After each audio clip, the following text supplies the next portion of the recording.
Welcome back to Beena's learning class. ഇന്ന് നമ്മൾ 7ാം ക്ലാസ്സിലെ മാത്സിൻ്റെ 10ാമത്തെ ചാപ്റ്റർ ആവും ഞങ്ങളെ ത്രികോണപ്പരപ്പ് അല്ലെങ്കിൽ ഏരിയ ഓഫ് ട്രയാങ്കിൾ. കുറിച്ചാണ് നമ്മൾ പഠിക്കുന്നത്? ഏരിയ ഓഫ് ട്രയാങ്കിളിനെ കുറിച്ചാണ് പഠിക്കുന്നത്. അപ്പം നിങ്ങൾ ചോദിക്കും, ഈ ഫസ്റ്റ് പടമൊക്കെ റെക്റ്റാങ്കിളിനെ കുറിച്ചല്ലേ എന്നല്ലേ?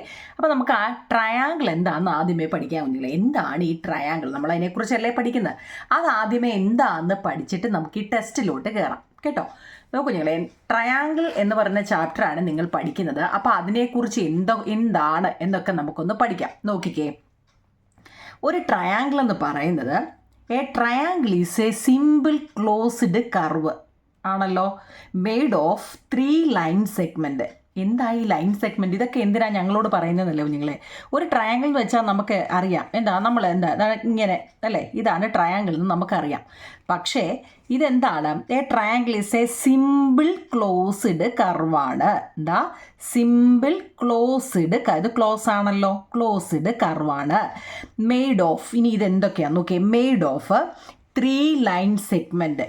എന്ത് ഈ ലൈൻ സെഗ്മെൻറ്റ്? ഏതാണ്ട് ഇവിടെ ഒരു പോയിന്റ്, ഇവിടെ ഒരു പോയിന്റ്, ഈ 2 പോയിന്റിൽ ഇങ്ങനെ വന്ന് നിൽക്കുന്നതിനെയാണ് നമ്മൾ ലൈൻ സെഗ്മെന്റ് എന്ന് പഠിക്കുന്നത്. ഉണ്ടാവും നിങ്ങളെ, ഇവിടെ ഒരു പോയിന്റ് ഉണ്ട്, ഇവിടെ ഒരു പോയിന്റ് ഉണ്ട്, ഇവിടെ നിന്നും ഇവിടെ വരെ ഇങ്ങനെ വരയ്ക്കുന്നതിനെ നമ്മൾ എന്താ, ലൈൻ സെഗ്മെന്റ്. ഒരെണ്ണം നമ്മൾ ഇത് കണ്ടോ, ഇവിടെ നിന്നോട്ട് ഒരു ലൈൻ സെഗ്മെന്റ് വരച്ചു, 1 അല്ലേ. പിന്നെ ഇവിടുന്ന് ഒരു പോയിന്റിൽ നിന്നും ഇങ്ങോട്ട് വരച്ചു, 2, പിന്നെ ഇവിടുന്ന് ഇങ്ങോട്ടും വരച്ചു. അപ്പം മൊത്തം എത്ര ലൈൻ സെഗ്മെൻ്റ് ആണെന്നാണ് പറഞ്ഞത്? നോക്കൂ നിങ്ങൾ, എത്ര എണ്ണം ഉണ്ട്? 3 ലൈൻ സെഗ്മെൻ്റ് ഉണ്ട്. 3 ലൈൻ സെഗ്മെൻറ്റ് കേട്ടോ. 3 ലൈൻ സെഗ്മെൻറ്റ് എന്തുവാന്ന് മനസ്സിലായോ? ഈ പോയിന്റ് കണ്ടോ, 2 എൻഡ് പോയിന്റ് കണ്ടോ, ഇതാണ് ലൈൻ സെഗ്മെൻറ്റ്. മനസ്സിലായോ? ഇനി has 3 vertices. It has 3 vertices. എന്താവും നിങ്ങൾ ഈ വെർട്ടിസസ് എന്ന് വെച്ചാൽ? ഇവിടെ ഒരു എൻഡ് പോയിന്റ് ഉണ്ട്, ഇവിടെ ഒരു എൻഡ് പോയിന്റ് ഉണ്ട്, ഇവിടെ ഒരു പോയിന്റ്, എൻഡ് പോയിന്റ് അല്ല പോയിന്റ് ഉണ്ടല്ലേ. ഇങ്ങനെ ഈ പോയിന്റ്, ഈ വന്ന് നിൽക്കുന്ന ഈ പോയിന്റിനെയാണ് നമ്മൾ വെർട്ടെക്സ് എന്ന് പറയുന്നത്. എന്താ? വെർട്ടെക്സ്. ഇതിനെ മൊത്തവും കൂടി, ഇതിനെ 3ഉം കൂടി നമ്മൾ ഒരുമിച്ചാണ് എന്ത് പറയുന്നത്? വെർട്ടിസസ് എന്ന് പറയുന്നത്. ഇപ്പം പിടികിട്ടിയോ? A triangle has a simple closed കർവാണ്. എന്താ നിങ്ങളെ, എന്താണ് ട്രയാങ്കിൾ എന്ന് അറിഞ്ഞെങ്കിലല്ലേ നമുക്ക് ആ പാഠത്തിനകത്തിലെ ക്വസ്റ്റ്യൻ ആൻസറുകൾ എഴുതാൻ പറ്റത്തുള്ളൂ. അപ്പോൾ അത് പറയാണ്, ഒരു ട്രയാങ്കിൾ എന്ന് പറഞ്ഞാൽ ഒരു സിമ്പിൾ ക്ലോസ്, എവിടെയെങ്കിലും തുറന്നിരിപ്പുണ്ടോ? ഇല്ല. അപ്പോൾ അത് അടഞ്ഞതാണ്, closed, simple closed curve. Made of എന്തൊക്കെയാന്ന് നോക്കിയേ, 3 ലൈൻ സെഗ്മെൻറ്റ്, 1 2 3 3 ലൈൻ സെഗ്മെൻറ്റ്. പിന്നോ ഇറ്റ് ഹാസ് എന്തൊക്കെയുണ്ടെന്ന് നോക്കി, ഇറ്റ് ഹാസ് 3 വെർട്ടിസസ്. എന്താ വെർട്ടിസസ്? 1 2 3. ഇതിന് 3നെയും കൂടെ ഒരുമിച്ച് നമ്മൾ ഈ വെർട്ടെക്സ് ആണ്, തിരിഞ്ഞു പോലെ നിങ്ങളെ, 1 2 3 വെർട്ടെക്സിനെ നമ്മൾ ഒരുമിച്ച് വെർട്ടിസസ് എന്നാണ് പറയുന്നത്. പിന്നോ 3 സൈഡ് ഉണ്ടല്ലോ, ഒരു സൈഡ്, ഇവിടെ 2 സൈഡ്, ഇത് 3 സൈഡ് ഉണ്ട്. അതുപോലെ 3 ആംഗിളും ഉണ്ട്, ഇവിടെ ഒരു ആംഗിള്, ഇവിടെ ഒരു ആംഗിള്, ഇവിടെ ഒരു ആംഗിള്. അപ്പോൾ ഇതൊക്കെയാണ് എന്താ നിങ്ങളെ ഒരു ട്രയാങ്കിൾ എന്ന്, നിങ്ങളുടെ ത്രികോണം അല്ലേ. ഒരു ത്രികോണത്തിന് എന്തൊക്കെയുണ്ട്? 3 വെർട്ടിസസ്, 3 സൈഡ്, 3 ആംഗിള്, പിന്നെ 3 ലൈൻ സെഗ്മെൻറ്റ്. ഇതൊക്കെ നല്ലതുപോലെ പഠിച്ചിരിക്കണം. നമ്മൾ ട്രയാങ്കിളാണ് പഠിക്കുന്നത്, ട്രൈ ആംഗിൾ അല്ലേ. എ ട്രയാങ്കിൾ ഹാസ്, ഇപ്പം തന്നെ അങ്ങ് പഠിച്ചോ, എ ട്രയാങ്കിൾ ഹാസ് എന്താ, triangle is a simple closed കർവാണ്. ഇതൊരു ക്ലോസ്ഡ് കർവാണ്. 3 ലൈൻ സെഗ്മെൻ്റ് എന്ന് ഞാൻ പറഞ്ഞ എന്താ, ഒരു പോയിന്റിൽ നിന്നും മറ്റൊരു പോയിന്റ് വരെ വരയ്ക്കുന്നതിനെയാണ് ലൈൻ സെഗ്മെൻറ്റ്. അങ്ങനെ 1 2 3 കണ്ടോ, 3 ലൈൻ സെഗ്മെൻറ്റ്. ഇനി എന്തൊക്കെ ഉണ്ടെന്നാ പറഞ്ഞാൽ, ഇവിടെ ഒരു വെർട്ടെക്സ്, ഇവിടെ ഒരു വെർട്ടെക്സ്, ഇവിടെ ഒരു വെർട്ടെക്സ്. അപ്പോൾ 3 എന്തുകൊണ്ട്? വെർട്ടിസസ്. വെർട്ടെക്സ് എന്ന് വെച്ചാൽ ഓരോ, ഇപ്പോൾ വെർട്ടെക്സ് എ ഒരു വെർട്ടെക്സ് ആണ്, ബി ഒരു വെർട്ടെക്സ് ആണ്, സി ഒരു വെർട്ടെക്സ് ആണ്. പക്ഷെ നമ്മൾ ഓരോന്നിനെയും അങ്ങനെ എടുത്ത് പറയാതെ മൊത്തത്തിൽ ഇത് വെർട്ടിസസ് ആണ് കേട്ടോ. പിന്നെ ഇതിനെന്താ, ഒരു സൈഡുണ്ട്, ഇവിടെ ഒരു സൈഡുണ്ട്, ഇവിടെ ഒരു സൈഡുണ്ട്, 3 സൈഡുണ്ട്. പിന്നോ ഇവിടെ ഒരു ആംഗിൾ ഉണ്ട്, ഇവിടെ ഒരു ആംഗിൾ ഉണ്ട്, ഇവിടെ ഒരു ആംഗിൾ ഉണ്ട്. ഇപ്പം പിടികിട്ടിയോ നിങ്ങളെ? ത്രികോണത്തെക്കുറിച്ച് ചോദിച്ചാൽ നിങ്ങൾക്ക് അറിയാമല്ലോ എഴുതാൻ. ഓക്കെ ആണോ കുഞ്ഞുങ്ങളെ? ഇനി നോക്കിയോ നിങ്ങൾ പറയുന്നത് എന്തിനാ ഇപ്പം പഠിക്കുന്നത്, ഞങ്ങൾക്ക് ഇത് ആദ്യം ഇല്ലല്ലോ എന്നാ. പക്ഷേ ഇതൊക്കെ അറിഞ്ഞെങ്കിലേ നമുക്ക് ആ ചാപ്റ്റർ എടുക്കുമ്പോൾ മനസ്സിലാവത്തുള്ളൂ കേട്ടോ. ഫസ്റ്റിൽ ഇതൊന്നും അല്ല പറയുന്നത്, പക്ഷേ ട്രയാങ്കിളിനെ കുറിച്ചാണ്, നമ്മൾ ത്രികോണത്തെക്കുറിച്ചാണ് പഠിക്കുന്നത്. അപ്പോൾ അത് ആദ്യമേ അതെന്താണെന്ന് പഠിക്കേണ്ടത് നിങ്ങളെ, അതുകൊണ്ടാണ് തന്നത്. ഇനി നോക്കിയേ, നമ്മൾ പറഞ്ഞു ഇവിടെ ഒരു സൈഡുണ്ട്, ഇവിടെ ഒരു സൈഡുണ്ട്, ഇവിടെ ഒരു സൈഡുണ്ട് എന്ന് നമ്മൾ പറഞ്ഞു. അങ്ങനെയാണെങ്കിൽ ത്രികോണത്തെ നമുക്ക് എന്താ സൈഡിൻ്റെ അടിസ്ഥാനത്തിൽ 3ആയിട്ട് തിരിക്കാം. എന്താ നിങ്ങളെ, ത്രികോണങ്ങളെ അല്ലെങ്കിൽ ട്രയാങ്കിളിനെ സൈഡിൻ്റെ അടിസ്ഥാനത്തിൽ നമ്മൾ എത്ര 3ആയിട്ട് തിരിക്കാം. ഒന്നാമത്തെ എന്താണെന്നറിയോ, സ്കെയില്. എന്താണ് സ്കെയിലൻ ത്രികോണം അല്ലെങ്കിൽ വിഷമ ത്രികോണം എന്നാണ് പറയുന്നത്. മൂന്നാമത്തെയോ ഐസോസെലസ് ട്രയാങ്കിൾ അല്ലെങ്കിൽ സമതല ത്രികോണം എന്നാണ്. മൂന്നാമത്തത് സമഭുജ ത്രികോണം അല്ലെങ്കിൽ ഇക്വിലേറ്ററൽ ട്രയാങ്കിൾ. ഇത് കേട്ടാൽ നിങ്ങൾക്ക് എന്തൊക്കെയോ സംഭവം ഇവിടെ നടക്കുന്നതല്ലേ, ഒന്നുമില്ല. നമ്മളിപ്പോൾ ത്രികോണം വരയ്ക്കുമ്പോഴേ 3 രീതിയിലാണ് സൈഡെങ്കിൽ. ഇത് നമ്മളിപ്പം ത്രികോണം എന്നാൽ എന്തെന്നാ പഠിച്ചേ. അടുത്ത ത്രികോണത്തിൻ്റെ സൈഡുകൾ നമ്മൾ പറഞ്ഞു, ഇതൊരു ത്രികോണമാണെന്ന് നമ്മൾ പറഞ്ഞു അല്ലേ. അതിന് 3 ലൈൻ സെഗ്മെൻ്റ് ഉണ്ട്, വെർട്ടിസസ് ഉണ്ട്, ആംഗിൾ ഉണ്ടെന്നൊക്കെ നമ്മളിപ്പോൾ അപ്പുറത്ത് പഠിച്ചു. പക്ഷേ നമ്മളിനി ഈ സൈഡ്, ഇതിപ്പോൾ 1, 2, 3 സൈഡിനെ കുറിച്ച് നമ്മൾ പറഞ്ഞല്ലോ. ഈ സൈഡ് 3ആയിട്ട് നമ്മളെ തിരിച്ചിട്ടുണ്ട്. നോക്കിക്കേ, ഒന്നാമത്തെയാണ് സ്കെയിലൻ ട്രയാങ്കിൾ. എന്താവും നിങ്ങൾ ഈ സ്കെയിലൻ ട്രയാങ്കിൾ, നിങ്ങൾ ഇത് കാണാതെ ഒന്നും പഠിക്കണ്ട, എന്താന്ന് മനസ്സിലാക്കി വെച്ചാൽ മതി കേട്ടോ. കാണാതെ പഠിക്കണ്ട, മനസ്സിലാക്കി വെക്കാം. നോക്കൂ നിങ്ങൾ, ഇവിടെ സ്കെയിലൻ ട്രയാങ്കിൾ എന്ന് വെച്ചാൽ എന്താണെന്നറിയോ, 3 രീതിയിൽ മെഷർ. ഇപ്പം ഇവിടെ 3 ആണെങ്കിൽ ഇവിടെ 4, ഇവിടെ 5. മനസ്സിലായോ? 3 സൈഡും 3 രീതിയിലായിരിക്കുന്നതെങ്കിൽ ഇവിടെ ഇപ്പം 5 ആണെങ്കിൽ ഇവിടെ 7 ഇവിടെ 2 ഇത് ഏതെങ്കിലുമൊക്കെ ഡിഫറൻറ്റ് സൈഡ് വരുന്നതിനെയാണ് കേട്ടോ എന്തോ പറയുന്നത് സ്കെയിലൻ ട്രയാങ്കിൾ എന്ന് പറയുന്നത്. മനസ്സിലായോ? വിഷമ ത്രികോണം എന്നാൽ എന്താ, സ്കെയിലൻ എന്ന് വെച്ച് കഴിഞ്ഞാൽ 3 മെഷറായിരിക്കും കേട്ടോ. ഡിഫറൻറ്റ് സൈഡുകളാണെങ്കിൽ അതിനെ സ്കെയിലൻ ട്രയാങ്കിൾ എന്ന് പറയാം. എന്നാൽ എല്ലാം നമ്മൾ അങ്ങ് ഞാനൊരു ഇതിനകത്തിലുള്ള തന്നെ ഒരു കാര്യം കൂടെ പറഞ്ഞുതരാം നിങ്ങളെ. നമ്മളിപ്പോൾ ഒരു ട്രയാങ്കിൾ വരയ്ക്കുമ്പോഴേ, ഇപ്പോൾ ഒരു വശം 3 സെൻറ്റിമീറ്റർ, ഒരു വശം 4 സെൻറ്റിമീറ്റർ, ഒരു വശം 5 സെൻറ്റിമീറ്റർ, ഇതിങ്ങനെ ഒരു ട്രയാങ്കിൾ വരയ്ക്കാൻ പറഞ്ഞാൽ നിങ്ങൾ എങ്ങനെ വരയ്ക്കും? ഇപ്പോൾ നമ്മൾ സ്കെയിൽ വെച്ചിട്ട് ഏതെങ്കിലും ഒരു വശം നമുക്ക് വരയ്ക്കാം. ഇപ്പോൾ 3 സെൻറ്റിമീറ്റർ ഉള്ള ഒരെണ്ണം ഞാൻ വരച്ചെന്ന് വെച്ചോ, താഴെ അല്ലെ പോട്ടെ, ഏറ്റവും വലിയ വശമായ 5 ഞാനിവിടെ വരച്ചെന്ന് വെച്ചോ. ഈ 3ഉം 4ഉം നിങ്ങൾ എങ്ങനെ ത്രികോണം വരയ്ക്കും? എങ്ങനെ വരയ്ക്കും കുഞ്ഞുങ്ങളെ? ഇപ്പം ഞാൻ ഏതെങ്കിലും ഇപ്പോൾ 3, 4, 5 3 വശങ്ങളുള്ള ഒരു ത്രികോണം വരയ്ക്കാൻ പറഞ്ഞു. ഇതിൽ ഏറ്റവും വലിയ വശമായ 5 ഞാൻ ബേസായിട്ട് വരച്ചു. അല്ലെ എന്താ ബേസ് അല്ലേ, പാദം എന്ന ഇംഗ്ലീഷ് മലയാളത്തിൽ പാദം അല്ലേ, ബേസായിട്ട് വരച്ചു. ബാക്കി ഈ 3ഉം 4ഉം നമ്മൾ സ്കെയിലിൽ, ഇപ്പം 3 എന്ന് പറയുന്നതിനെ നമുക്കേതാ ഇങ്ങനെയൊക്കെ വെച്ചാൽ എങ്ങനെ വെച്ചാലും 3 വരും. പക്ഷെ നമ്മളിത് എങ്ങനെ വരയ്ക്കുമെന്നറിയോ, കോമ്പസിൽ പെൻസിൽ വെച്ചിട്ട് സ്കെയിലിൽ അളന്നിട്ട് ആർക്ക് വെച്ചേ വരയ്ക്കാൻ പറ്റൂ. എന്താവും നിങ്ങളെ, ആർക്ക് അറിയാമോ? ഇവിടെ ഇങ്ങനെ ആർക്ക് വെച്ചേ വരയ്ക്കാൻ പറ്റൂ കേട്ടോ. അതെപ്പോഴും ഓർത്തോണേ. നിങ്ങൾക്ക് ഇപ്പോൾ പഠിക്കാനില്ല, പക്ഷേ നമ്മൾ ട്രയാങ്കിളിൻ്റെ കാര്യങ്ങളാണ് ഇപ്പോൾ പഠിക്കുന്നത്. മനസ്സിലായോ? അതുപോലെ തന്നെ ഈ ഏറ്റവും വലിയ വശം ഏതാണെന്ന് നോക്കുക കേട്ടോ. ഇത് വേറെയാണ്, ഇത് ഓരോന്നിനെക്കുറിച്ച് ഞാൻ പറയാം. ഏറ്റവും വലിയ വശം ഇപ്പോൾ 5 ആണെന്ന് വെച്ചോ. ഈ ചെറിയ 2 വശങ്ങളൂടെ കൂട്ടുമ്പോൾ ഈ വലിയ വശത്തിനേക്കാൾ കൂടുതലാണെങ്കിൽ മാത്രമേ നമുക്ക് കണക്ക് ത്രികോണമാക്കാൻ പറ്റത്തുള്ളൂ. മനസ്സിലാകുന്നുണ്ടോ നിങ്ങളെ? ഈ ഇതിലെ വലിയ വശം ഏതാ? 5 ആണ് അല്ലേ, 5. ഈ 5 ആണ് ഇവിടെ വരേണ്ടത്. ഇനി ചെറിയ 2 വശം എന്ന് വെച്ചാൽ ഇത് 2 അല്ലേ, ഇത് ഇതിനകത്ത് വരുന്നതല്ലേ കുഞ്ഞുങ്ങളെ. ഞാനിത് പറഞ്ഞതുകൊണ്ട് അങ്ങ് പറഞ്ഞതാണിത്, റഫായിട്ടൊന്ന് അറിഞ്ഞിരിക്കാൻ വേണ്ടി പറഞ്ഞതേ ഉള്ളൂ. എന്താ, ഇതിലെ ഏറ്റവും വലിയ വശമാണ് എപ്പോഴും നമ്മൾ ബേസ് ആയിട്ട് കൊടുക്കുന്നത്. എപ്പോൾ കണക്ക് ചെയ്യുമ്പോഴും നമ്മൾ അങ്ങനെ ചെയ്യുന്നത്. വലിയ വശം എന്ന് വെച്ചാൽ അത് ബേസ് ആയിട്ട് കൊടുക്കുക, അല്ലെ പാദമായിട്ട് കൊടുക്കുക അല്ലേ. ഇനി ചെറിയ 2 എണ്ണവും കൂടി കൂട്ടുമ്പോൾ ഇവിടെ നോക്കിയാൽ 4, 3, 7 ആണ്. അത് 5നേക്കാൾ കൂടുതലാണ്.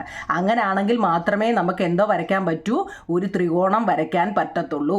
മനസ്സിലായോ? എങ്കിൽ ഞാൻ പറയട്ടെ, 2, 3 പിന്നെ 4 എന്ന് ഞാൻ തരുക. മനസ്സിലായോ? ഇവിടുത്തെ ഏറ്റവും വലിയ വശം ആരാണ്? 4 ആണ് അല്ലേ. അപ്പോൾ എന്താ, 3ഉം 2ഉം 5. 5 എന്ന് പറഞ്ഞാൽ 4നേക്കാൾ കൂടുതലാണെങ്കിൽ അത് കിട്ടും. എന്നാൽ ഞാൻ പറയുവാണ് 1, 8 6 എന്ന് പറയുക. കേട്ടോ കുഞ്ഞുങ്ങളെ. 1, 8, 6 എന്ന് പറഞ്ഞാൽ ഏറ്റവും വലിയ വശം ആരാ? 8ആണ്. 8 ഞാൻ ബേസ് വരച്ചു അല്ലേ, അടിഭാഗം വരച്ചു. ഇനി നോക്കിയേ 6ഉം 1ഉം ചെറിയ 2 വശം 6, 1, 7. 7 എന്ന് പറഞ്ഞാൽ 8നേക്കാൾ ചെറുതല്ലേ. അപ്പം നമുക്ക് എന്താണ് ട്രയാങ്കിൾ വരയ്ക്കാൻ പറ്റത്തില്ല. ഇത് റഫായിട്ടൊന്ന് അറിഞ്ഞിരിക്കാൻ വേണ്ടി പറഞ്ഞതാണ്. അത്രയും സമയം ഇത് നിങ്ങൾക്ക് ടെസ്റ്റിൽ പക്ഷേ ഇതൊന്ന് അറിഞ്ഞിരിക്കണം നിങ്ങളെ. ട്രയാങ്കിളുമായിട്ട് ബന്ധപ്പെട്ട ഒരു കാര്യം ഞാൻ പറഞ്ഞതേ ഉള്ളൂ. നമുക്കിവിടെ എന്താണ് നമ്മൾ പഠിക്കുന്നത് ട്രയാങ്കിളാണ്. ട്രയാങ്കിളിൻ്റെ സൈഡുകളെ കുറിച്ചാണ് പഠിക്കുന്നത്. എന്താണ് ട്രയാങ്കിൾ എന്ന് പഠിച്ചു. ട്രയാങ്കിളിൻ്റെ സൈഡുകളെ കുറിച്ച് നമ്മൾ പഠിക്കുകയാണ്. സൈഡിനെ 3ആയിട്ട് തിരിക്കാം. 3ഉം ഡിഫറൻറ്റ് അല്ലേ, 3 സൈഡും വ്യത്യസ്ത രീതിയിലാണെങ്കിൽ നമ്മൾ അതിനെ സ്കെയിലൻ ട്രയാങ്കിൾ അല്ലെങ്കിൽ വിഷമ ത്രികോണം എന്ന് വിളിക്കാം. എന്നാൽ ഏതെങ്കിലും A triangle having 2 equal side is called an isosceles triangle. 2 equal side എന്ന് വെച്ചാൽ നമ്മളൊരു ട്രയാങ്കിൾ വരയ്ക്കുക. ഒരു ട്രയാങ്കിൾ വരയ്ക്കുമ്പോൾ ഏതെങ്കിലും 2 സൈഡ് ഒരുപോലെയാണെങ്കിൽ, ഇപ്പം ഇവിടെ 6 സെൻറ്റിമീറ്ററും ഇവിടെ 6 സെൻറ്റിമീറ്ററും ഇവിടെ 10 സെൻറ്റിമീറ്ററും ആണെങ്കിൽ നോക്കിയേ, 2 സൈഡ് ഒരുപോലെയാണെങ്കിൽ അത് ഏതെങ്കിലും ആവാം. അതിനെയാണ് നമ്മൾ എന്ത് പറയുന്നത്? ഐസോസെലസ് ട്രയാങ്കിൾ എന്ന് പറയുന്നത്, അല്ലെങ്കിൽ സമതല ത്രികോണം എന്ന് പറയുന്നത്. മനസ്സിലായോ? അത് തിരിച്ചോ എങ്ങനെ വേണമെങ്കിലും ആവാം. ഏതെങ്കിലും 2 സൈഡ് മതി. ഇവിടെ ഇപ്പോൾ 10 ആണെങ്കിൽ ഇവിടെ ആയിക്കോട്ടെ 10 സെൻറ്റിമീറ്റർ, ഇവിടെ 5 ഏതെങ്കിലും 2 സൈഡ് എന്താ ഒരേപോലെ വരികയാണെങ്കിൽ അതിനെ നമ്മൾ ഐസോസെലസ് ട്രയാങ്കിൾ അല്ലെങ്കിൽ സമതല ത്രികോണം എന്ന് പറയുന്നു. മനസ്സിലാവുന്നുണ്ടോ നിങ്ങളെ? നമ്മൾ ട്രയാങ്കിളിനെ കുറിച്ച് പഠിക്കുമ്പോൾ ഒന്നാമത്തെ സൈഡുകളെ കുറിച്ചാണ് ഇപ്പോൾ പഠിക്കുന്നത്. സൈഡുകളിൽ നമ്മൾ ആദ്യം പഠിക്കുന്നത് എന്താണ്? സ്കെയിലൻ എന്ന് വെച്ചാൽ ഡിഫറൻറ്റ് അല്ലേ, ഡിഫറൻറ്റ് സെൻറ്റിമീറ്റർ ആണെങ്കിൽ അത് സ്കെയിലൻ അല്ലെങ്കിൽ വിഷമ ത്രികോണം. ഇനി ഏതെങ്കിലും 2 വശം ഒരുപോലെ വരികയാണെങ്കിൽ അതിനെ ഐസോസെലസ് ട്രയാങ്കിൾ അല്ലെങ്കിൽ സമതല ത്രികോണം. അങ്ങനെയാണെങ്കിൽ ദ 3 സൈഡ്സ് ആർ ഈക്വൽ, 3 സൈഡും ഒരുപോലെ. നോക്കൂ നിങ്ങളെ, ഇവിടെ ഞാനൊരു ത്രികോണം വരച്ചു. ഇത് 5 സെൻറ്റിമീറ്റർ, ഇത് 5 സെൻറ്റിമീറ്റർ, ഇത് 5 സെൻറ്റിമീറ്റർ. 3ഉം ഒരുപോലെ വരികയാണെങ്കിൽ അത് കേൾക്കുമ്പോഴേ ഈക്വൽ അല്ലെ, ഈക്വലേറ്ററൽ ട്രയാങ്കിൾ അല്ലെങ്കിൽ സമഭുജ ത്രികോണം. അപ്പം നമ്മൾ സൈഡ് പഠിച്ചല്ലോ. സൈഡ് 3 മെഷറാണെങ്കിൽ അത് സ്കെയിലൻ അല്ലെങ്കിൽ വിഷമ ത്രികോണം. 2 വശം ഒരുപോലെയാണെങ്കിൽ, ഏതെങ്കിലും 2 വശം ഒരേപോലെയാണെങ്കിൽ ഐസോസെലസ് അല്ലെങ്കിൽ സമതല ത്രികോണം. ഇനി 3ഉം ഒരേ രീതിയിലാണെന്നുണ്ടെങ്കിൽ അതിനെ സമഭുജ ത്രികോണം അല്ലെങ്കിൽ ഈക്വലേറ്ററൽ ട്രയാങ്കിൾ. നമ്മൾ സൈഡിൻ്റെ ആണേ പഠിച്ചത്. ഈ സൈഡ് വരയില്ലേ, അതിനെക്കുറിച്ചാണ് നമ്മൾ ഇതുവരെ പഠിച്ചത്.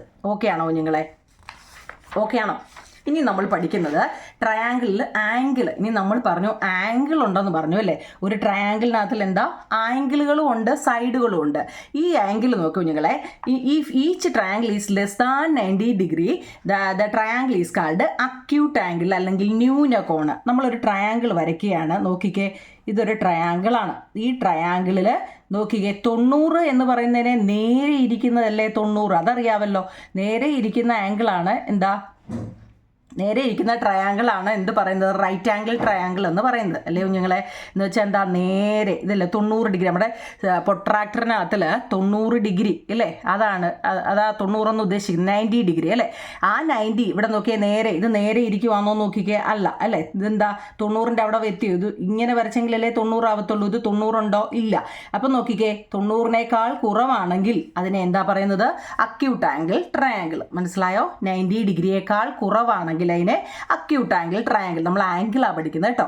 അങ്ങനെയാണെങ്കിൽ എന്താ, ഏതെങ്കിലും ഒരു വശം 90 ഡിഗ്രി ആണെങ്കിൽ, 90 ഡിഗ്രി എന്ന് വെച്ചാൽ അറിയണേ, നിങ്ങൾക്ക് ഇനി ഒരു ക്ലൂ പറഞ്ഞാൽ ഇവിടെ ഇങ്ങനെ ഒരു കട്ട പോലൊരു സാധനം കൊടുക്കും കേട്ടോ. കണ്ടോ, ഒരു കട്ട പോലൊരു സാധനം. അത് കൊടുത്താൽ അതിൻ്റെ അർത്ഥം എന്താ നിങ്ങളെ? അത് പെർപെൻഡിക്കുലർ ആണ്, 90 ഡിഗ്രി കേട്ടോ. പെർപെൻഡിക്കുലർ, ലംബം 90 ഡിഗ്രി. അതായത് ഏതെങ്കിലും ഒരു സൈഡ്, അതിന് നമുക്ക് തിരിച്ചിങ്ങോട്ടും വരയ്ക്കാം. എന്നിട്ട് ഇങ്ങനെ, അതായത് ഏതെങ്കിലും ഒരു സൈഡ് എന്താവണം 90 ഡിഗ്രി ആണെങ്കിൽ നോക്കിയേ, ഇവിടെ ഒരു കട്ട കൊടുത്തു. അതിൻ്റെ അർത്ഥം എന്താ? അവിടെ 90 എന്ന് ഇനി എഴുതത്തില്ല കുഞ്ഞുങ്ങളെ, അത് ഓർത്തോണേ. ഇങ്ങനെ ഒരു കട്ടയാണ് നിങ്ങൾ ഓർത്താൽ മതി കേട്ടോ. അതാണ് ഈ ഒരു ഇത്. അതിൻ്റെ അർത്ഥം എന്താണ്? 90 ഡിഗ്രി ആണെന്ന്. മനസ്സിലായോ?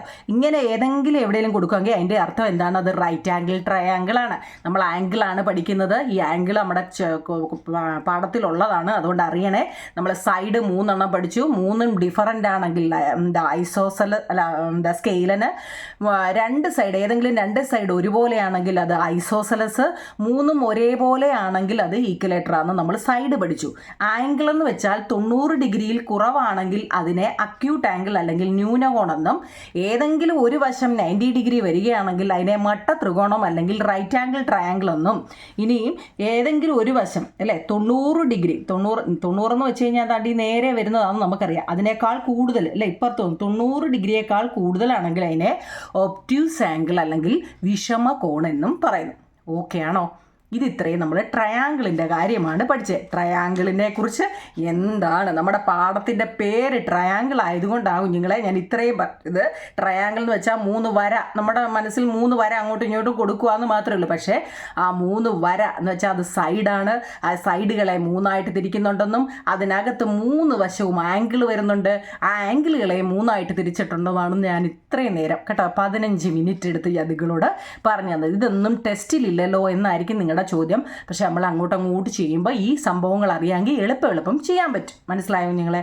ഓക്കെ ആണോ? അപ്പം നമുക്ക് ടെസ്റ്റിലോട്ട് കയറാം. നമ്മുടെ ടെസ്റ്റിലെ നോക്കിയേ, മട്ട ത്രികോണങ്ങൾ. എന്താ മട്ട ത്രികോണങ്ങൾ എന്ന് വെച്ചാൽ എന്താ നിങ്ങളെ? റൈറ്റ് ട്രയാങ്കിൾ അല്ലേ? റൈറ്റ് ട്രയാങ്കിൾ എന്ന് നമ്മൾ പറഞ്ഞത് ഇപ്പം എന്താ 90 ഡിഗ്രി ഉള്ള അല്ലെ, ഏതെങ്കിലും ഒരു വശം 90 ഡിഗ്രി ഉള്ള ആംഗിളിനെയാണ് മട്ട ത്രികോണം അല്ലെങ്കിൽ എന്ത് പറയുന്നത്? റൈറ്റ് ട്രയാങ്കിൾ എന്ന് പറയുന്നത് അല്ലേ? ഇവിടെ നോക്കിക്കേ, നമുക്ക് എന്താ തന്നിരിക്കുന്നത്?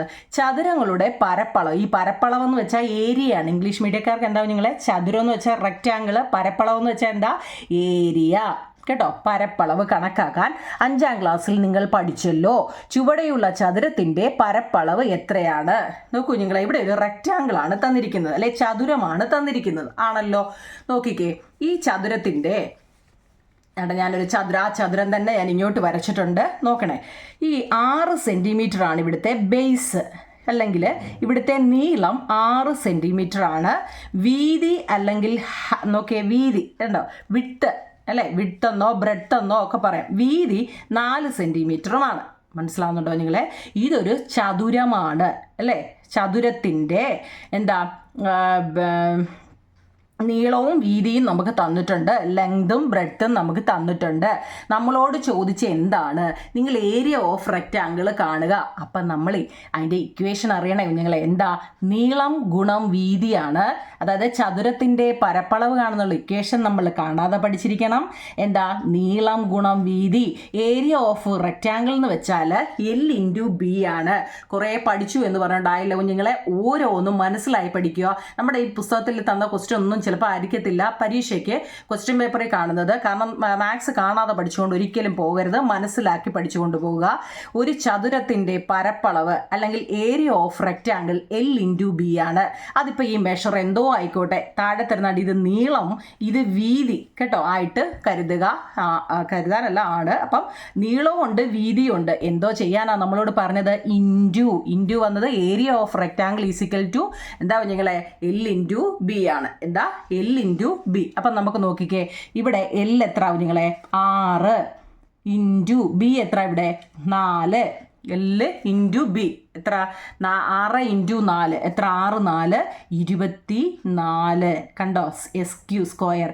സെൻറ്റിമീറ്ററും ചെയ്യുന്ന സ്ക്വയർ കേട്ടോ. സ്ക്വയർ എന്താ സെൻറ്റിമീറ്റർ കേട്ടോ. SQ അത് എപ്പോഴും സ്ക്വയർ സെൻറ്റിമീറ്റർ SQ/cm കേട്ടോ. അതിടാൻ മറക്കല്ലോ നിങ്ങൾ. 2 സെൻറ്റിമീറ്ററുകൾ തമ്മിൽ ഇൻറ്റു ചെയ്യുമ്പോൾ കേട്ടോ. അതുപോട്ടെ 24 നിങ്ങൾക്ക് കിട്ടുന്നതിന് സംശയമില്ലല്ലോ. 6 ഇൻറ്റു 4 6 ഇൻറ്റു 4 അതായത് നീളം ഗുണം വീതി. ഇത് നമ്മളോട് എന്തോ കാണാനാണ് ചോദിച്ചത്? നമ്മുടെ ടെസ്റ്റിലെ ഒന്നാമത്തെ ക്വസ്റ്റ്യനാണ്. ഞാൻ വാരി വലിച്ച് പഠിപ്പിക്കുന്നില്ല, പെതുക്കേ പോകുന്നുള്ളൂ. ഏരിയ ഓഫ് റെക്റ്റാങ്കിൾ L/B ആണ്. 6 ഇൻറ്റു 4 എന്ന് വെച്ചാൽ 24 ആണ്. മലയാളക്കാർക്കും എഴുതിയോണ്ടാണ് ഇത് ഒരുപാടായിട്ട് നിങ്ങൾക്ക് തോന്നുന്നത്. നിങ്ങൾ ഇംഗ്ലീഷുകാർ അവരോട് എഴുതിയെടുക്കുക കേട്ടോ. അങ്ങനെയാണെങ്കിൽ ഞാൻ ചോദിക്കട്ടെ, അവർ നിങ്ങളോട് ഏരിയ കാണാനേ ചോദിച്ചിട്ടുള്ളൂ. പക്ഷെ ഞാൻ നിങ്ങളോട് ചോദിക്കും അതിൻ്റെ പെരിമീറ്റർ കൂടെ ഒന്ന് കാണാൻ. പെട്ട് അല്ലേ? ആവശ്യമില്ലാത്തൊക്കെ ഇതിലാണ് ഞങ്ങളോട് പറയുന്നത് അല്ലേ? ഇത് പഠിക്കണം കുഞ്ഞേ. കാരണം എന്താ, ഏരിയ, ഒരു റെക്റ്റാങ്കിളിൻ്റെ ഏരിയ മാത്രം, അതായത് പരപ്പളവ് മാത്രം പോരാ, അതിൻ്റെ ചുറ്റളവും കൂടെ കാണണമെങ്കിൽ എന്താ, ഇവിടെ 6 സെൻറ്റിമീറ്റർ ആണെങ്കിൽ ഇവിടെ എത്ര കുഞ്ഞുങ്ങളെ, 6 സെൻറ്റിമീറ്റർ അല്ലേ. ഇവിടെ 4 ആണെങ്കിൽ ഇവിടെ എത്ര ആയിരിക്കും, 4 സെൻറ്റിമീറ്റർ ആണ്. ഈ 4 വശവും കൂടെ കൂട്ടി വെക്കുന്നതിനെ എന്തോ പറയുന്നത്, നമ്മൾ പെരിമീറ്റർ അല്ലെങ്കിൽ ചുറ്റളവ് എന്ന് പറയുന്നത് കേട്ടോ. എന്തിൻ്റെ ആയാലും ചുറ്റളവ് കാണാൻ നിങ്ങൾക്ക് അറിയത്തില്ലെങ്കിൽ എത്ര വശമുണ്ടോ ആ വശത്ത് തന്നിരിക്കുന്ന സെൻറ്റിമീറ്ററുകളെല്ലാം കൂടെ കൂട്ടി അങ്ങ് വെച്ചാൽ മതി കേട്ടോ. ഇനി അഥവാ ഇക്വേഷൻ അറിയത്തില്ല എന്നും പറഞ്ഞ് ഇരിക്കല്ലേ, തന്നിരിക്കുന്ന പടത്തിൻ്റെ വശങ്ങളുടെ എത്രയൊക്കെ തന്നിട്ടുണ്ടോ അതെല്ലാം കൂടെ കൂട്ടി എഴുതും, ചുറ്റുമുള്ള അളവ് കേട്ടോ. അതാണ് ചുറ്റളവ്, അതായത് പെരിമീറ്റർ. ഇപ്പം നോക്കൂ കുഞ്ഞുങ്ങളെ, നമുക്കൊരു ഇക്വേഷൻ ഉണ്ട്. ഏതാണെന്നറിയോ, perimeter of rectangle is equal to 2 into L plus B. എന്താ നിങ്ങളെ, 2 into L plus B. 2 into L എത്ര നമുക്ക് 6, ബി എത്ര നമുക്ക് 4. അപ്പം 2 ഇൻറ്റു 6 4 10. അപ്പം എത്ര, 10 ഇൻറ്റു 2 20 സ്ക്വയർ സെൻറ്റിമീറ്റർ. ഇത് നിങ്ങൾ എപ്പോഴും ഓർത്തോണേ, ഇത് മറക്കല്ലേ കുഞ്ഞുങ്ങൾ കേട്ടോ. അതായത് ഇത് നിങ്ങളുടെ ടെസ്റ്റിലില്ല, നമ്മൾ ഈ ടെസ്റ്റിലുള്ളത് മാത്രം കാണാതെ പഠിച്ചുകൊണ്ട് പോകരുത്. കാരണം ഏരിയ ഉണ്ടെങ്കിൽ അവിടെ പെരിമീറ്ററും ചെയ്യാൻ കാണും കേട്ടോ. ഏരിയയും പെരിമീറ്ററും, നമ്മളിപ്പോൾ റെക്റ്റാങ്കിളിൻ്റെ ഏരിയയും പെരിമീറ്ററും കാണാൻ പഠിച്ചു കേട്ടോ. ഞാൻ പഠിപ്പിച്ചിട്ടുണ്ട്, പഠിക്കണേ നിങ്ങളെ. അതായത് ഇത്രയേ ഉള്ളൂ. എൽ ഇൻറ്റു ബി ആണ് റെക്റ്റാങ്കിളിൻ്റെ area, 2 into L plus B ആണ് പെരിമീറ്ററും കേട്ടോ. ഓക്കെ ആണല്ലോ. അപ്പം നിങ്ങളോട് ചോദിക്കുന്ന തൊട്ട് താഴത്തെ കണ്ടോ, അടുത്ത ചോദ്യം ഈ ടെസ്റ്റിലെയാണ്.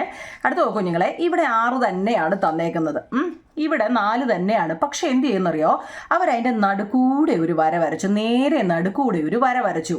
അങ്ങനെയാണെങ്കിൽ നിങ്ങൾ എന്ത് കാണാനാണ് പറഞ്ഞത്, എന്താ കുഞ്ഞുങ്ങളെ, അങ്ങനെയാണെങ്കിൽ അതിൻ്റെ ഏരിയ കണ്ടുപിടിക്കാൻ എന്തോ ചെയ്യും, നമ്മൾ ആദ്യമേ എന്ത് ചെയ്യണം, ആദ്യം ഇതിൻ്റെ കണ്ടുപിടിച്ചുകൂടായോ. അല്ലെങ്കിൽ ഇത് ഫുള്ള് കണ്ടുപിടിച്ചിട്ട് അതിൻ്റെ പകുതിയല്ലേ, ഹാഫ് വെച്ച് വേണമെങ്കിലും ചെയ്യാം. മനസ്സിലാവുന്നുണ്ടോ കുഞ്ഞുങ്ങളെ. അതായത് നമുക്കിപ്പോൾ ഓൾറെഡി എന്ത് കിട്ടി, 24 സ്ക്വയർ സെൻറ്റിമീറ്റർ നമുക്ക് കിട്ടിയായിരുന്നു അല്ലേ. എത്ര, 6 ഇൻറ്റു 4 24 നമുക്ക് കിട്ടി. നീളം ഗുണം വീതി, എൽ ഇൻറ്റു ബ്രെഡ്ത്ത് അല്ലേ. അപ്പോൾ അതിൻ്റെ നേർ പകുതിയാണ് ഇവിടെ വരുന്നത് അല്ലേ. ഇതിൻ്റെ പകുതിയല്ലേ കുഞ്ഞുങ്ങളെ ഇവിടെ വരുന്നത്. അപ്പോൾ നമുക്ക് 24ൻ്റെ പകുതി 12 എന്ന് എഴുതാം. പക്ഷേ എങ്ങനെ എഴുതും, നമ്മൾ എങ്ങനെ എഴുതും കുഞ്ഞുങ്ങളെ, ഇത് സ്മാൾ ട്രയാങ്കിൾ, ചെറിയ ചതുരത്തിൻ്റെ അല്ലേ, small triangle is equal to ചെറുതിൻ്റെ അല്ലേ, ട്രൈ ആംഗിൾ. സ്മാൾ ട്രയാങ്കിളിൻ്റെ ഏരിയ ഈസ് ഈക്വൽ ടു എന്തുമായിരിക്കും കുഞ്ഞുങ്ങളെ, എൽ ഇൻറ്റു ബി അല്ലേ. അപ്പം നമുക്ക് എത്ര, 6 ഇൻറ്റു 2 എത്ര, 6 ഇൻറ്റു 2 12 ആണ് അല്ലേ. അങ്ങനെ വേണ്ട എഴുതാം. അല്ലെങ്കിൽ നമുക്ക് എങ്ങനെ എഴുതാം, 1/2 എന്തോത്തിൻ്റെ ഹാഫാ, എന്തോത്തിൻ്റെ പകുതിയാ, ഈ മുമ്പ് കണ്ടതിൻ്റെ പകുതി അല്ലേ. മുമ്പ് എത്ര ഉണ്ട്, 24 അല്ലേ. 24ൻ്റെ പകുതി എത്ര വരുന്നത്, 12 ആണ്. എങ്ങനെയായാലും ഈ 12 വരും.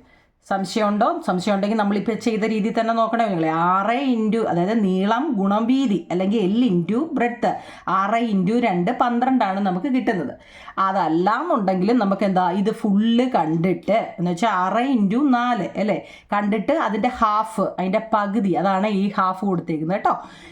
അങ്ങനെയാണെങ്കിൽ ആ സെയിം ചോദ്യം തന്നെ നോക്കിക്കേ, ഈ 6 എന്നുള്ളതിൻ്റെ അതാണ്ട് ഈ 3 വെച്ച് കട്ട് ചെയ്തേക്കുക അല്ലേ. അതും എന്തായിരിക്കും കുഞ്ഞുങ്ങളെ, എന്താ, അതും ഈ പറഞ്ഞ പോലെ തന്നെ എന്താ, താഴെ 6 ആണ്, മേളിൽ എത്ര, സൈഡ് 4 അപ്പോൾ എന്താ 1/2 ഇൻറ്റു 24 എന്ന് എഴുതി കൂടായോ. അതും എന്ത് വരും, 12 സെൻറ്റിമീറ്റർ വരും കേട്ടോ. ചതുരശ്ര സെൻറ്റിമീറ്റർ എന്ന് മലയാളംകാർ എഴുതണം കേട്ടോ. സ്ക്വയർ സെൻറ്റിമീറ്ററിൻ്റെ മലയാളം എന്താവും നിങ്ങളെ, ചതുരശ്ര സെൻറ്റിമീറ്റർ കേട്ടോ. മലയാളംകാരനെ ഞാൻ പറയുന്നുണ്ടല്ലോ കേട്ടോ, ചതുരശ്ര സെൻറ്റിമീറ്റർ. കണക്കിന് അങ്ങനെ മലയാളവും ഇംഗ്ലീഷും ഒന്നുമില്ല ഞങ്ങൾ, കണക്കുകൾ ഇങ്ങനെ ചെയ്യാന്നല്ല ഉള്ളൂ. പിന്നെ എൽ ഇൻറ്റു ബി, എല്ലെന്ന് വെച്ചാൽ ലെങ്ത്, ബി എന്ന് വെച്ചാൽ ബ്രെഡ്ത്ത്, നീളവും വീതിയും.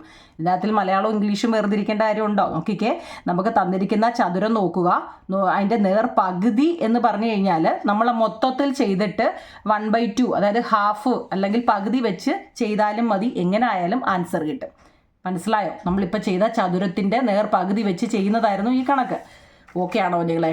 അടുത്തതാണെങ്കിൽ നിങ്ങൾ ഇപ്പം നമ്മൾ ആ ചെയ്ത രീതി വെച്ച് തന്നെ അങ്ങനെയാണെങ്കിൽ അവർ ചോദിക്കുകയാണ്, നോക്കിക്കേ, ഈ ചതുരത്തിൻ്റെ നോക്കി ഒരു ഡയഗണൽ എന്നൊക്കെ നിങ്ങൾ കേട്ടിട്ടുണ്ടോ. അതായത് നേരെ നടുക്കൂടെ കോണോട് കോണ്, ഈ കോണിൽ നിന്നും ഈ കോണിലോട്ട് ഡയഗണൽ എന്നായിരുന്നു പറയുന്നത്. അതുപോലെ ഇതിൽ ത്രികോണത്തിൻ്റെ വശങ്ങൾ പരസ്പരം ലംബമാണ് എന്ന് വെച്ചാൽ എന്താണെന്നറിയോ, ഈ ഒരു വശം എത്ര ആയിരിക്കും നിങ്ങളെ. അപ്പം നോക്കിക്കേ, ഇത് ഇവിടെ എത്രയാ, ഇവിടെ നോക്കിക്കേ ഒരു കട്ട വരത്തില്ലേ? കാരണം എന്താ, നേരെ ഇരിക്കുകയാണെങ്കിൽ അതിൻ്റെ അർത്ഥം എന്താണ്?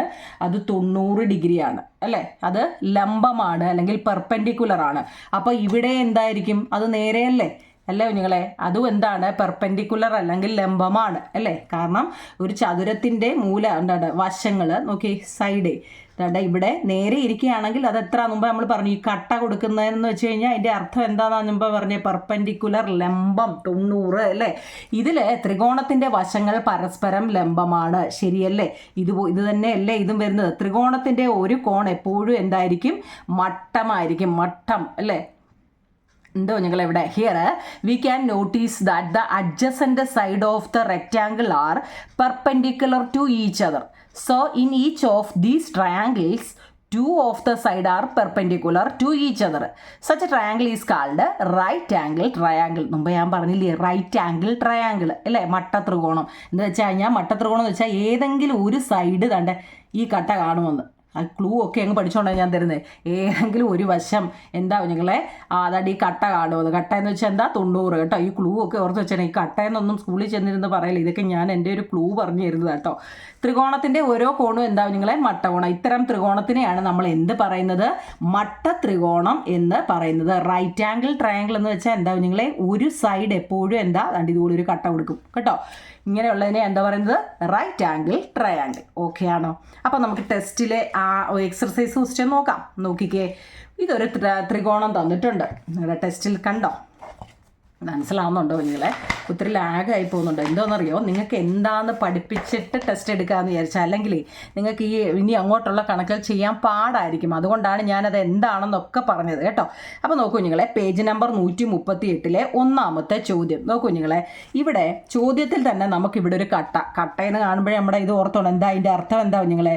ഇത് 90 ഡിഗ്രിയാണ്. 90 ഡിഗ്രി എന്നൊന്നും അവർ എഴുതി വെക്കത്തില്ല. നമ്മളപ്പോൾ മനസ്സിൽ വിചാരിച്ചോണം ഇതെന്താ?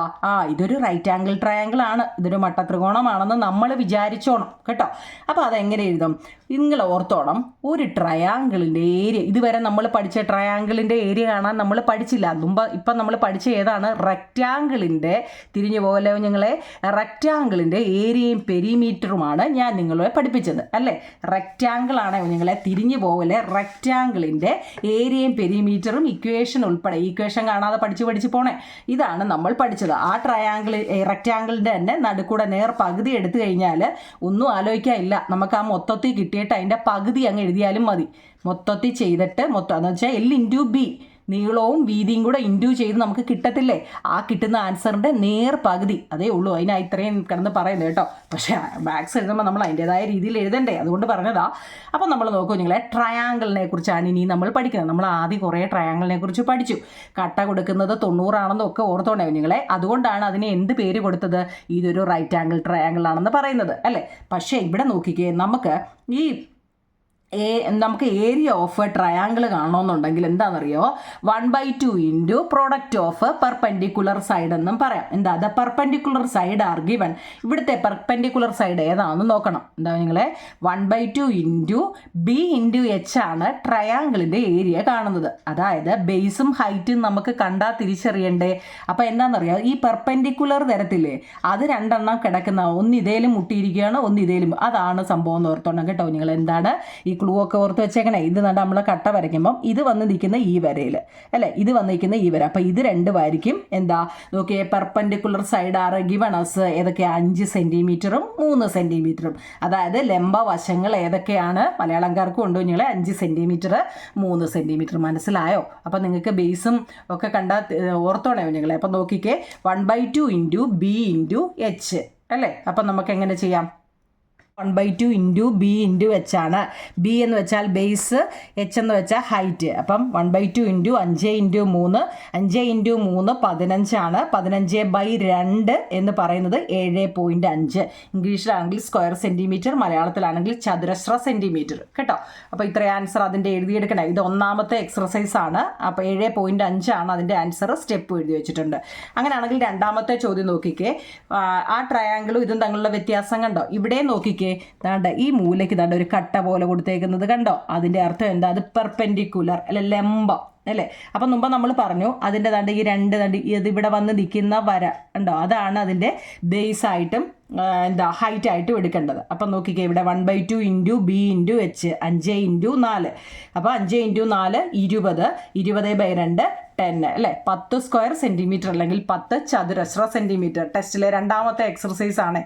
മനസ്സിലായോ? അതാണ്ട് ഇവിടെ ഒരു കട്ട കൊടുത്തേക്കുന്ന ഓർത്തോണ്ടോ നിങ്ങൾ, അത് പെർപെൻഡിക്കുലർ കേട്ടോ, ലംബം. അതുപോലെ മൂന്നാമത്തേത് നോക്കിയാൽ ഈ ഓരോ ട്രയാങ്കിളിനും പ്രത്യേകതയുണ്ട്. ഒന്നാമത്തേത് റൈറ്റ് ആംഗിൾ ട്രയാങ്കിൾ കണ്ടോ, ഇത് കണ്ടോ. മൂന്നാമത്തെ നോക്കിക്കേ, ഒരു ട്രയാങ്കിൾ തന്നിട്ട് അതിൻ്റെ നേരെ നടുക്കൂടെ ഒരു വര കണ്ടോ. ആ വരയുടെ ഇവിടെ എന്ത് കൊടുത്തിട്ടുണ്ടോ, ഒരു കട്ട കൊടുത്തിട്ടുണ്ട്, ഇവിടെ ഒരെണ്ണം കൊടുത്തിട്ടുണ്ട് അല്ലേ? അപ്പോൾ അതിൻ്റെ അർത്ഥം എന്താ, ഇവിടെ 90 അല്ലേ? റൈറ്റ് ആംഗിൾ ട്രയാങ്കിൾ, അതായത് മട്ട ത്രികോണമാണ്. അപ്പോൾ എങ്ങനെ എഴുതും, ഇവിടെ രണ്ട് റൈറ്റ് ആംഗിൾ ട്രയാങ്കിൾ വന്നിട്ടുണ്ടല്ലേ? ഇവിടെയുണ്ട് ഒരെണ്ണം, ഇവിടെയുണ്ട്. അപ്പോൾ 2 right angle right triangle perpendicular side എത്രയൊക്കെ ആയിരിക്കും, ഇവിടെ 3ഉം 3ഉം അല്ലേ? ഈച്ച് ഓരോ സൈഡും 3 വീതമാണ്. അപ്പോൾ നമ്മൾ അതിനെ എങ്ങനെ എഴുതും, ഒന്നുകിൽ ബേസ് ഫുൾ എടുത്ത് ചെയ്യാം. എത്ര ബേസ്, 6 അല്ലേ?